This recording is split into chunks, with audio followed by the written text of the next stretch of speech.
Hello बच्चों, आप लोग कैसे हो। हमारे यूट्यूब चैनल में आपका तहे दिल से स्वागत है।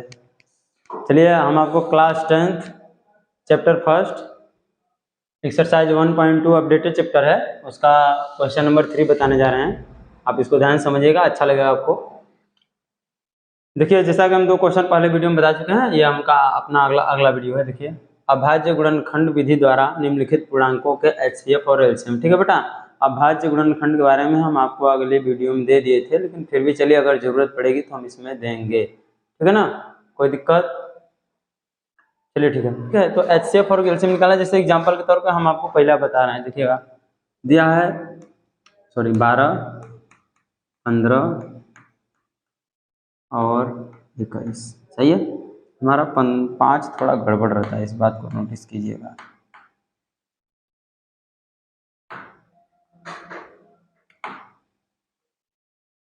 चलिए ठीक है, 12, 15 और 21 का निकालना है हमको। सबसे पहले निकालना होगा बेटा अभाज्य गुणनखंड। अभाज्य गुणनखंड के बारे में हम आपको अगली वीडियो में बता चुके हैं, फिर भी यहाँ बता ही देंगे। देखिए, जैसे हमें 12 का अभाज्य गुणनखंड निकालना हो, तो अभाज्य गुणनखंड का मतलब ये हो गया कि अगर हम आपसे बोल दें कि 12 को आप एलसीएम निकालिए, 12 के यदि आप एलसीएम निकालेंगे तो 2 छक्के 12, 2 3 6 फिर 3। ठीक है बेटा, अभाज्य गुणनखंड इसका यही होगा। कितना हो जाएगा? 2 गुणे 2 गुणे 3। आप इसको कदापि 4 गुणे 3 नहीं लिख सकते। ठीक है, ये गलत होगा, क्योंकि 4 आपका भाज्य संख्या हो गया, इसलिए हम इसको लिख सकते हैं 2 गुणे 2 गुणे 3। इसी तरह आप 15 का लिखिएगा। ठीक है, 15 का यदि हम लिखेंगे 3 गुणे 5, बहुत आसानी से हो जा रहा है। 3 गुणे 5 15 होगा ना, 5 दिए 15। ये भी अभाज्य है, ये भी अभाज्य है, और कोई संख्या नहीं जो इससे कटे। 21 को लिखिए आप, 21 का बेटा डायरेक्ट होगा 7 गुणे 3। अब हमको निकालना क्या है इन सबका? एचसीएफ और एलसीएम दिया ना, तो सबसे पहले एचसीएफ की बात करेंगे हम। एचसीएफ जो बेटा एचसीएफ होगा, हाईएस्ट कॉमन फैक्टर इन तीनों में, जो सबसे बड़ा हो और तीनों में हो, वही हमारा रिजल्ट होगा। जैसे कि हम देखेंगे 2 इन दोनों में है, सबसे बड़ा तो बेटा 7 है, हाईएस्ट निकालें सबसे बड़ा 7, 7 सिर्फ इसमें है, बाकियों में है तो हम 7 को नहीं लेंगे। ठीक है, अब ध्यान समझिएगा, 7 को हम नहीं लेंगे। अब बात करते हैं, उससे बड़ा 5 है, 5 देखिए सब में है, नहीं है 5। अब 7 से छोटा कौन है? 5। तो 5 क्या तीनों में है? नहीं है, इसलिए 5 को भी छोड़ देंगे। 3 को पकड़िए, देखिए 3, 5 के बाद कौन आ रहा है? 3, 3 तीनों में है, इसलिए इसका रिजल्ट कितना हो जाएगा? 3। आप सोल्यूशन को बेस्ट दिखाने के लिए सभी में कुछ नहीं तो आप 1 मान सकते हैं, लेकिन कोई जरूरी नहीं है, तो हमारे ख्याल से इसको रहने दीजिए। ठीक है, तो आपका हाईएस्ट कॉमन फैक्टर कितना हो गया? 3। अब हम बात करेंगे 2, 2 तो 3 से छोटा जरूर है, लेकिन ये तो हो ही गया नहीं, होगा ही नहीं। ठीक, तो बात आ गया आपका एचसीएफ हो गया। अगर हम बात करें एलसीएम, एलसीएम एलसीएम की अगर हम बात करें बेटा, तो एलसीएम होता है शुरू से लेकर अंत तक जितना हो सबको लिख दीजिए। ठीक है, बस जो कॉमन रहता है उसको हम एक बार लिखते हैं। जैसे कि 2 कितनी बार है? 2 बार, तो इसको आप 2 बार लिखिए। यदि यही 2 इसमें 2 बार होता है, इसमें 2 बार होता है, इसमें 2 बार होता है, तब पर भी हम 2 ही बार लिखते हैं, लेकिन ऐसा नहीं, ये 2 सिर्फ एक ही में, तो 2 बार लिखेंगे।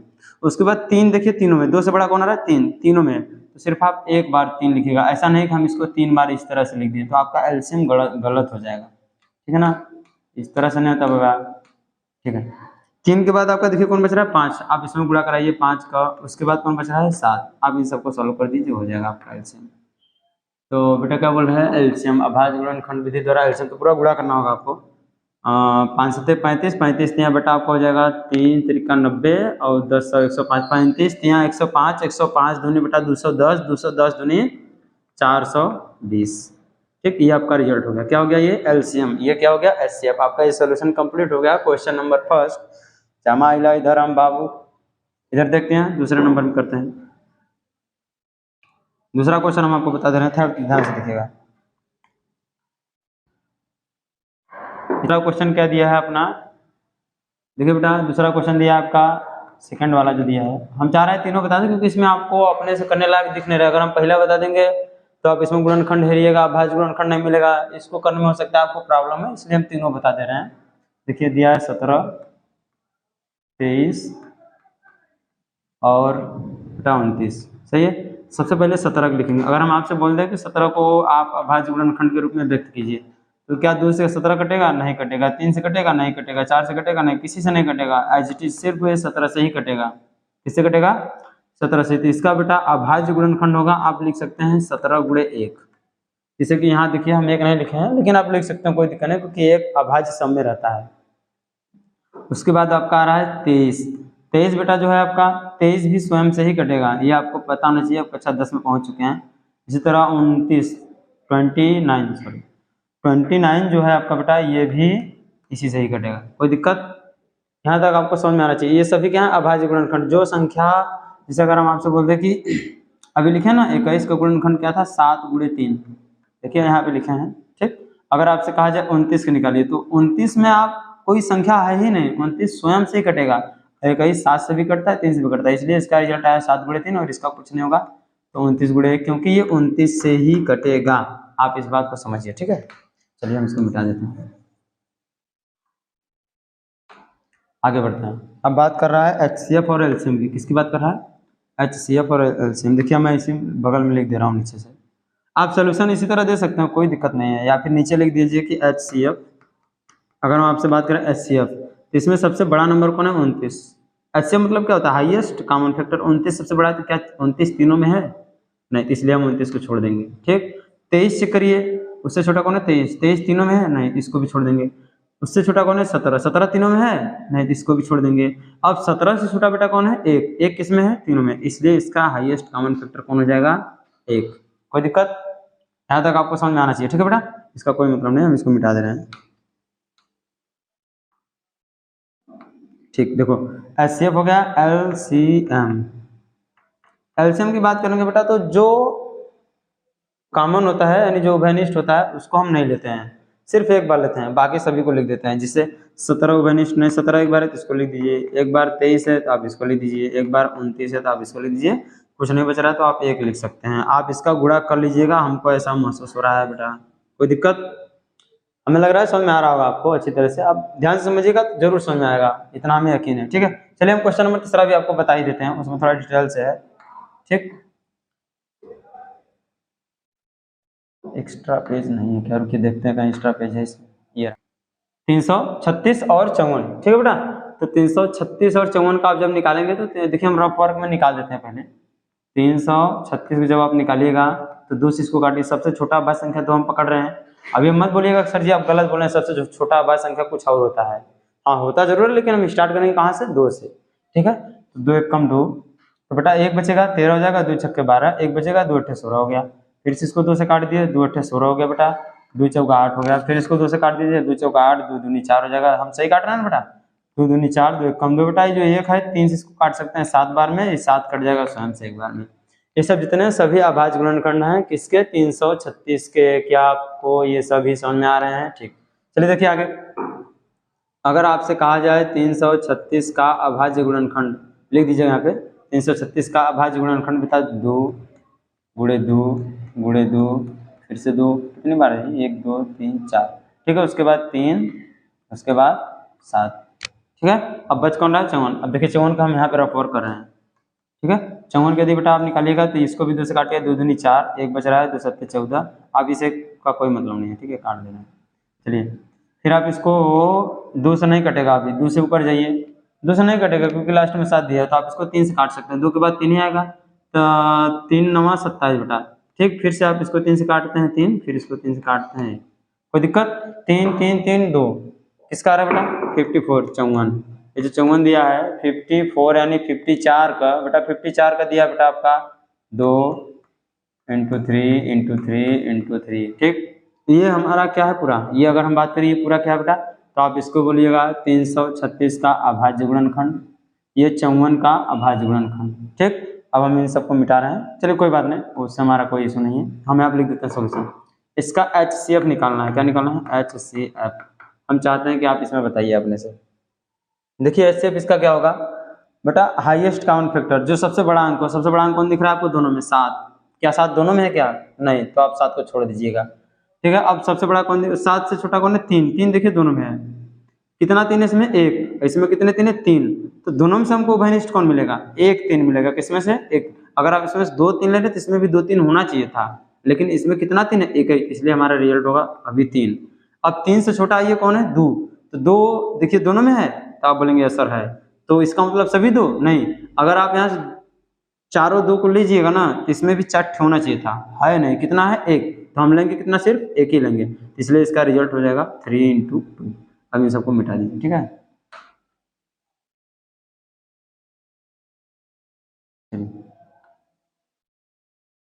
ठीक है बेटा, ये हो गया आपका HCF। अब हम बात करें LCM की। अगर हम बात करें LCM तो आपका LCM जो हो जाएगा, स्टार्ट करिए सबसे छोटा अंक से। तो 2 इसमें कितने बार है, 1 2 3 4 बार है, ठीक है।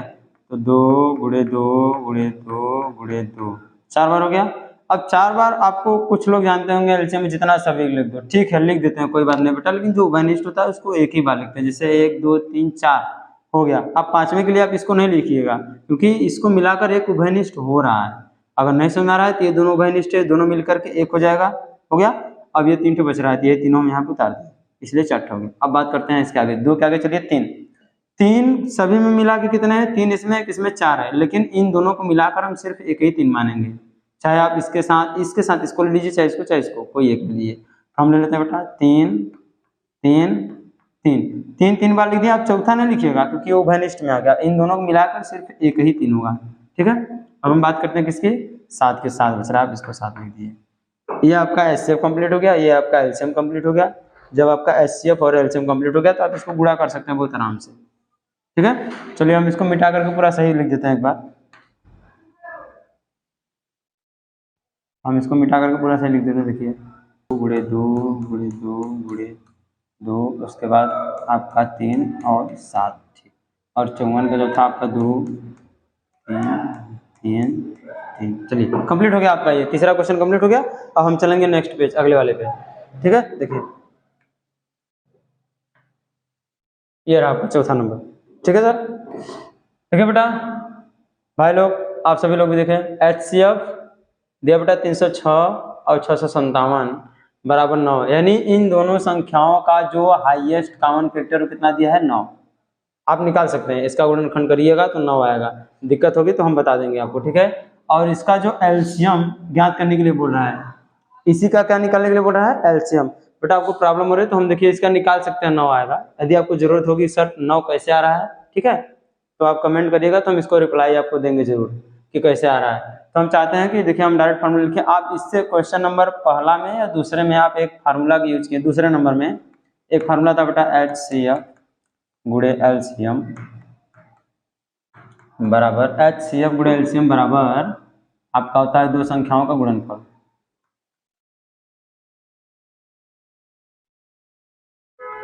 दो संख्याओं का, थोड़ा हमारा राइटिंग गड़बड़ है, ध्यान दीजिएगा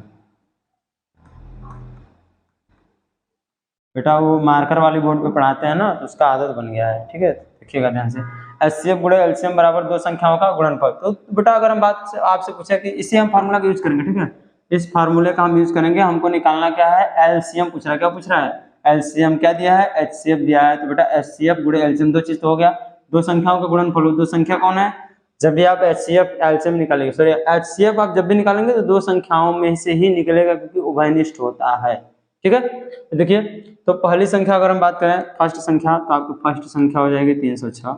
अगर हम बात करें सेकंड संख्या, तो सेकंड संख्या हो जाएगी आपका 657, ठीक है। अब हम फार्मूला पर रख देते हैं। तो HCF अगर हम बात करें इन दोनों संख्याओं की, HCF कितना दिया आपका 9, ठीक है। हम लिख दे रहे हैं यहाँ पे HCF कितना दिया है, 9। LCM आपसे क्या कर रहा है, वो पूछ रहा है। तो फार्मूला हमको पता है, आप इसको रख सकते हैं समीकरण 1 से। अगर नहीं रखना चाहते तो डायरेक्ट रख दीजिए। तो LCF इसका दिया बेटा 2 9। देखिए हम यहाँ पर रख दिए, HCF की जगह पर कितना रख दिया, 9। HCF को वैल्यू कितना दिया है, 9। और LCM की जगह पे इसी तरह को लिख दीजिए LCM। हमको यह निकालना है, बराबर 2 संख्याओं का गुणनफल। 2 संख्या कौन है, एक 306 है और एक 657 है। 306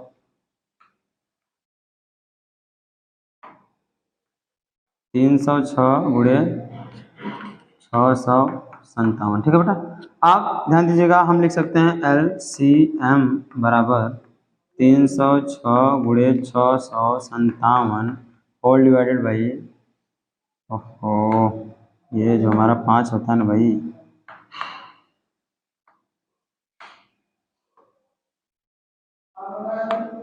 657, ठीक है बेटा। चलिए अब यहाँ बेटा जो 9 गुणे में इधर आएगा तो भाग में हो जाएगा। आप इसको काट सकते हैं, देखिए कटेगा ये 9 9 दूनी 18 9 3 27, 9 कम 9 9 6 37, ठीक है। 9 कम 9 9 त्रिक 27 बेटा 3 बच रहा है, 3 इसके साथ जाएगा तो 9 चौक 36, कितना रहा रिजल्ट 34। तो देखिए हम इसको यहाँ पे लिख रहे हैं LCM, ठीक है, ये LCM है बराबर 34, 34 इंटू कौन बच रहा है 657, 657। आप इनका आपस में मल्टीप्लाई करा दीजिएगा, जो रिजल्ट आएगा वही आपका आंसर हो जाएगा। इतना तो कर लीजिएगा आप, ठीक है। आपका क्वेश्चन नंबर 4 भी कंप्लीट हो गया। हम चाहते हैं कि आप 5 में चलिए, देखिए 5 क्या दिया है, 5 क्वेश्चन नंबर 5 बेटा पढ़िए। जांच जांच कीजिए कि क्या किसी प्राकृतिक संख्या n के लिए संख्या 6 के पावर n को 0 पर समाप्त हो सकती है।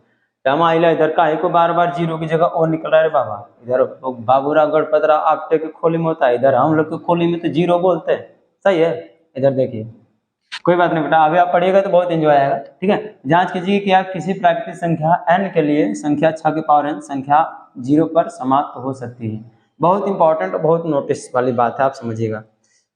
इंपॉर्टेंट बात इसमें है बेटा कि प्राकृतिक संख्या, ठीक है, n का कोई भी प्राकृतिक संख्या होनी चाहिए, ठीक है, n के लिए। और अगर हम बात करें यहाँ पे n belongs to capital N, अच्छा आप इसके बारे में नहीं जानिएगा, ठीक है। अच्छा प्राकृतिक संख्या बोल रखा है किसी प्राकृतिक संख्या n के लिए, तो इसका मतलब n का मान होगा 1 2 3 4 5 6 आप n का मान कुछ भी रख सकते हैं, इसी को बोलिएगा प्राकृतिक संख्या, ठीक है। बोला 6 के पावर n अंक, 6 के पावर n, अब 6 के पावर में कितना दिया बेटा n, 6 के पावर में कितना दिया है n। तो आप बोला है जब आप इसको सॉल्व करिएगा ना, इसको सॉल्व करिएगा तो इसका जो रिजल्ट आएगा यहाँ पे मान लीजिए 1 2 3 अंक में आया, तो जो इसका लास्ट वाला आंसर होगा बेटा यहाँ पे आपका शून्य आना चाहिए। क्या आना चाहिए? शून्य आना चाहिए। नहीं समझ आया? फिर से समझिए इस बात को, और मिटा दे रहे हैं इसको, ठीक है, फिर से समझिए, कोई बात नहीं, हम आपको फिर से समझाते रहे हैं, ठीक है। देखिए 6 के पावर n बराबर आंसर कितना आना चाहिए, n का वैल्यू आप कहाँ से उठाइएगा 1, अगर हम 1 उठा रहे हैं तो 6 आ रहा है, अगर आप n का मान 2 रखिएगा तो 6 4 36 आएगा, अगर आप n का मान 3 रखिएगा तो फिर कुछ और आंसर आएगा, 5 रखिएगा तो कुछ और आंसर आएगा, 6 रखिएगा तो कुछ और आंसर आएगा। लेकिन ये जो 6 के पावर n दिया है ना, 6 के पावर n का मान आप रखिए, कौन रखिए आप, आपका लड़का रखेगा, कौन रखेगा आपका लड़का, आपके लड़के का लड़का रखेगा, आपके लड़के का लड़का, समझिएगा इस बात के, लड़के का लड़का, तो भी इसका रिजल्ट कभी भी 0 पे समाप्त नहीं होगा। क्वेश्चन में यही इंपॉर्टेंट बात है, आप इसको समझने की कोशिश कीजिए। बोल रहा है क्वेश्चन समझिए 6 के पावर n जो अंक है इसको आप सॉल्व करिए, किस पर समाप्त होना चाहिए? 0 पर समाप्त हो सकती है, क्या यही पूछ रहा है ये? क्या ऐसा हो सकता है? कभी नहीं होगा, क्योंकि आप इस n के पावर कुछ भी रखिए कभी भी 0 पर नहीं होगा। तो हमें सोल्यूशन कैसे देना होगा बेटा? सोल्यूशन ऐसे देना होगा, देखिए सोल्यूशन कैसे देना होगा, हमको हिंदी में लिखना पड़ेगा इसमें, ठीक है। इसमें आप लिखिए, लिखिए, देखिए मैं लिख रहा हूँ, ठीक है। यदि कोई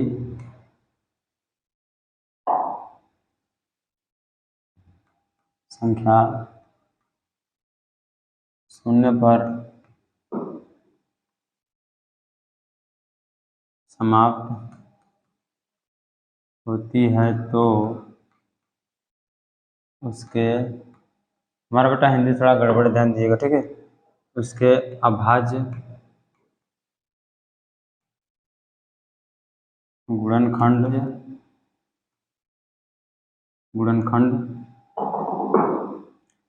ध्यान दीजिए 2 गुणे 5 होता, एक बार हम इसको पढ़ना चाहेंगे, ठीक है। बेटा कहीं से देखते नहीं है, इसको डायरेक्ट आप क्वेश्चन के हिसाब से लिखवा देते हैं, ठीक है। यदि कोई संख्या 0 पर समाप्त होती है तो उसके अभाज्य गुणनखंड, उसके नहीं उसका अभाज्य गुणनखंड, ठीक है, इसलिए प्रॉब्लम हो रहा है। देखिए उसका अभाज्य गुणनखंड, उसका अभाज्य गुणनखंड 2 गुणे 5 होता है, 2 गुणे 5 होता है, मतलब कि इस पर समाप्त होता है, जरूर 2 गुणे 5 इसमें होगा ही होगा। तो आप लिखिएगा समाप्त नहीं होगा, तो आप लिखिएगा 6 के पावर n का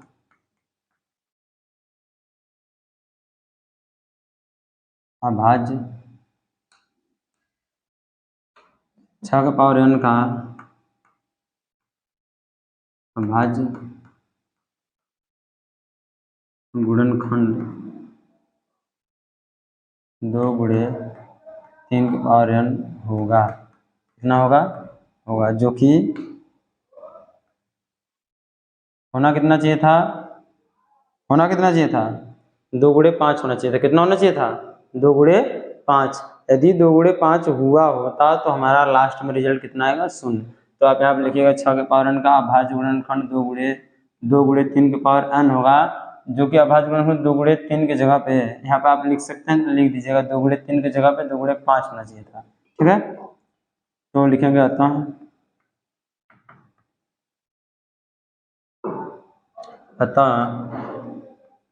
6 के पावर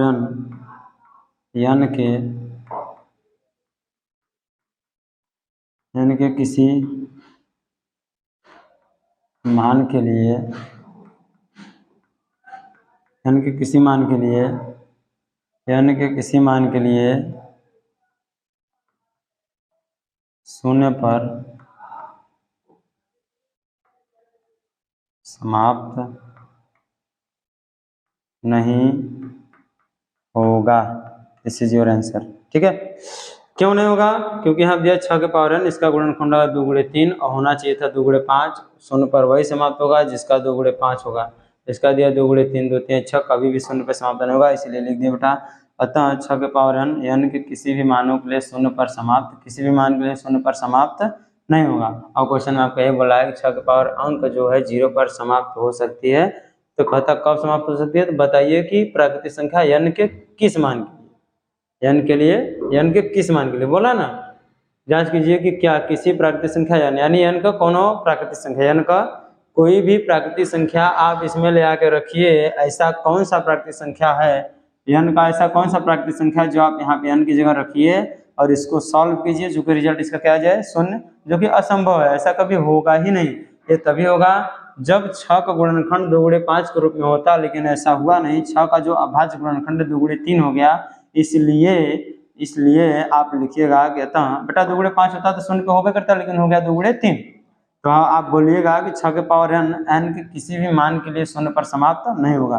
क्यों नहीं होगा, आपसे पूछा जाए क्यों नहीं होगा, तो आप बोल दीजिएगा भैया इसका जो गुणनखंड है अभाज्य गुणनखंड 2 गुणे 3 है। ठीक है, आज के लिए हम आपसे इतना समाप्ति करना चाहेंगे। तो